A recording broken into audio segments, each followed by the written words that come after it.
kesempatan yang diberikan Allah untuk memperbaiki kualitas dan kuantitas ibadah mahdoh. Yang dulu ketika masih tugas sibuk dengan laporan, sedang sholat pun kadang ingat atasan, sedang sholat Allahu Akbar yang di mulut, Assalamualaikum ayuhan nabiyyu di mulut, yang mestinya ingat Rasul tapi malah ingat kepala dinas, kepala badan, kepala kantor. Berapa kali uduk sholat zuhur dipakai untuk sholat asar, bukan karena hebatnya menjaga wudhu, tapi karena zuhurnya jam 3. Sampai-sampai panitia pengurus masjid heran bertanya, Bu, Pak, azan asar belum? Mohon maaf dek, ini memang sholat zuhur.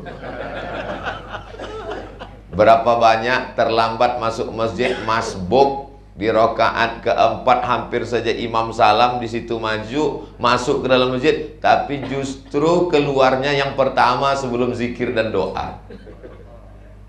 Jadi inilah kesempatan untuk memperbaiki. Yang pertama adalah kuantitas ibadah.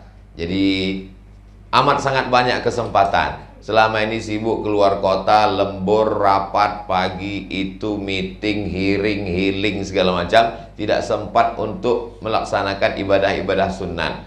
Selesai rapat kantor luar kota jam 12, jam 1. Lalu kemudian paginya nanti mesti siap-siap lagi. Akhirnya tak sempat tahajud. Maka purna tugas kesempatan untuk sholat malam. Wa tusolli bil laili wan nasu niyam. Bangunlah ketika orang tidur lelap, laksanakan sholat malam. Ada jam waker yang bisa membangunkan kita. TV juga bisa di setel. Tidak lagi ada alasan kalau orang zaman dulu menunggu ayam berkokok. Ternyata ayam pun kesiangan juga sekarang. Maka pada waktu malam itu di setel lah semuanya. Bangun kalau bisa mandi, karena mandi malam bagus sekali. Katanya mandi malam itu Pak Ustadz nanti kena rematik itu ini segala macam. Yang rematik itu kalau habis maghrib ke jam 12. Tapi kalau jam 1 menjelang ke subuh bagus sekali. Kita segar. Kalau kita bangun itu keringat keluar dari tubuh kita, melekat, bau dan lain sebagainya. Maka kalau kita mandi fresh, segar. Bahkan ada sekarang ada yang disebut dengan terapi mandi malam. Maka setelah kita mandi bersih, bagus dengan air dingin. Karena kalau dengan air panas, itulah maka banyak orang bule itu kulitnya rusak. Peredaran darah tidak normal. Kenapa? Karena airnya tidak normal. Tapi mungkin Bukit Tinggi terlalu dingin. Jangan sampai merasakan mandi dengan air es. Hangat-hangat dikit, tapi jangan sampai terlalu panas. Lalu kemudian setelah mandi bersih segar, sholat yang pertama dilaksanakan adalah sholat sunat wudhu. Nabi pernah memanggil Bilal, muazzin. Bilal, sini sekejap.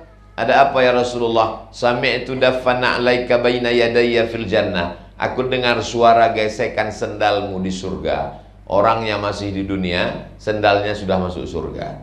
Makanya kalau mana tahu nanti setelah purna bakti rajin pengajian, tiba-tiba keluar dari masjid sendal hilang, jangan sedih, berarti udah masuk surga duluan. Aku mendengar suara sendalmu di surga, wahai Bilal. Apa amalanmu, wahai Bilal? Kata Bilal, aku tidak pernah meninggalkan sholat sunat wudhu 2 rakaat. Perti Persatuan Tarbiyah Islamiyah, Inyak Candoang, Inyak Jaho, itu kaum tuo, pakai talafuz bin niat. Usolli sunnatal wudhu raka'ataini lillahi ta'ala. Tapi Muhammadiyah, kaum muda, tidak melafazkan niat. Niat cukup dalam hati. Kalau kebetulan basic pendidikan Bapak Ibu Tawalib Padang Panjang, basic Muhammadiyah, tidak usah lafazkan niat, ikut saja. Tapi kalau Perti Al-Wasliyah, Nahdlatul Ulama melafazkan niat, lafazkanlah niat. Yang penting sholat sunat. Ini banyak sekarang orang yang setelah purna tugas tidak punya basic agama sebenarnya, tapi setelah purna tugas ikut pengajian, tidak menyibukkan diri dengan ibadah sunat, malah sibuk mengkaji usolli.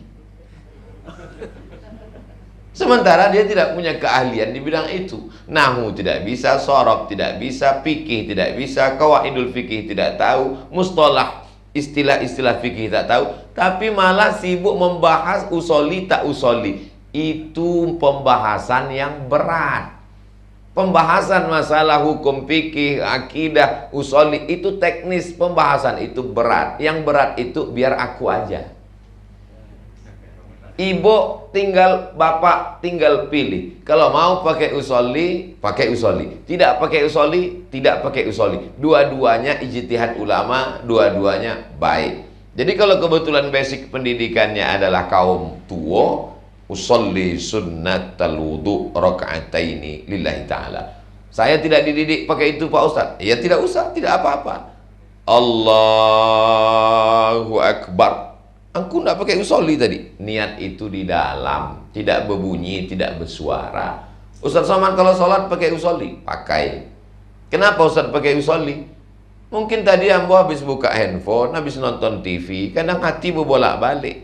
Allahu Akbar. Sholat apa tadi? Sholat duha apa sholat tahajud? Sholat qobliyah apa sholat ba'diyah? Karena hati saya tak kuat, menguatkan hati saya kuatkan. Saya sholat sunat wudu, usolli sunnatal wudu. Berapa rakaat? Raka'ataini lillahi ta'ala. Allahu Akbar. Ayatnya bebas. Kadang jamaah ini selalu menanyakan sesuatu yang sebetulnya sudah jelas. Ayatnya Pak Ustaz? Iya, ayat yang itu juga lah. Kul huwallah. Kul huwallah baik. Jangan sepelekan kul huwallah. Ada sahabat Nabi sholat dari mulai ba'da isya sampai subuh, tahajud sepanjang malam, ayatnya tidak ganti-ganti. Kul huwallah terus. Diadukan ke Nabi. Ya Rasulullah, ini ada sahabat aneh. Satu malam sholat ayatnya kul huwallah tak ganti-ganti. Kata Nabi, innaha la ta'dilu sulusal Qur'an. Itulah orang yang membaca satu surat sama dengan sepertiga Al-Quran, maka bolak-balik membaca kul huwallah, bolak-balik khatam Al-Quran. Nah, ini dalil bagi ibu bapak yang susah menghafal ayat lain. Mengapa dari tadi kul huwallah saja ambo danga? Mengapa membaca ayat kul huwallah saja? Ambo sebenarnya hafal ayat dan lain, tapi ikut fadilah keutamaannya luar biasa kece Ustaz Somad di balik 24 tahun. Tidak apa-apa, kul huwallah terus. Lalu kemudian setelah salam, salat sunat taubat. Karena kita banyak silap dan salah dosa kita. Usolli sunnatat taubat raka'ataini lillahi ta'ala. Silap salah dan dosa di masa lalu, menganiaya orang, menzolimi orang, macam-macam perbuatan kita. Inilah kesempatan purna tugas memperbaiki kuantitas kualitas ibadah. Setelah selesai 2 rakaat, salat sunat tahajud. Salat sunat tahajud yang paling afdal 8 rakaat. Tapi kalau dilaksanakan lebih daripada itu boleh. Imam yang paling tua Hanafi, nomor 2 Maliki, nomor 3 Syafi'i, nomor 4 Hambali. Imam Ahmad bin Hambal nama lengkapnya meninggal tahun 241 Hijrah di Baghdad, Irak. Imam Ahmad bin Hambal punya anak namanya Abdullah bin Ahmad bin Hambal. Abdullah pernah ditanya orang, kau anak Imam Ahmad bin Hambal? Betul. Bagaimana sholat ayahmu? Ayah saya sholat sehari semalam salasami'ati raka'ah, 300 rakaat. 300 rakaat.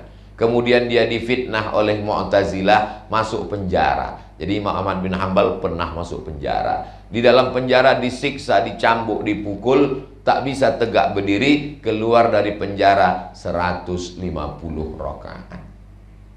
Kita kalau bisa nanti kita meninggal ditanya oleh tetangga anak kita, apa angku dulu? Ayah kamu dulu bagaimana? Ayah ambo waktu masih tugas 150 rakaat. Sesudah purna tugas 300 rakaat. Jangan sampai anak cucu kita ditanya orang, gimana bapak kamu dulu?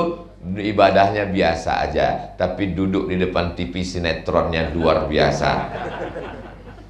Tidak ada baiknya sinetron ini. Memperbaiki kualitas ibadah, sinetron-sinetron hanya membuat emosi kita tidak stabil. Kita sudah lanjut usia, kemarahan.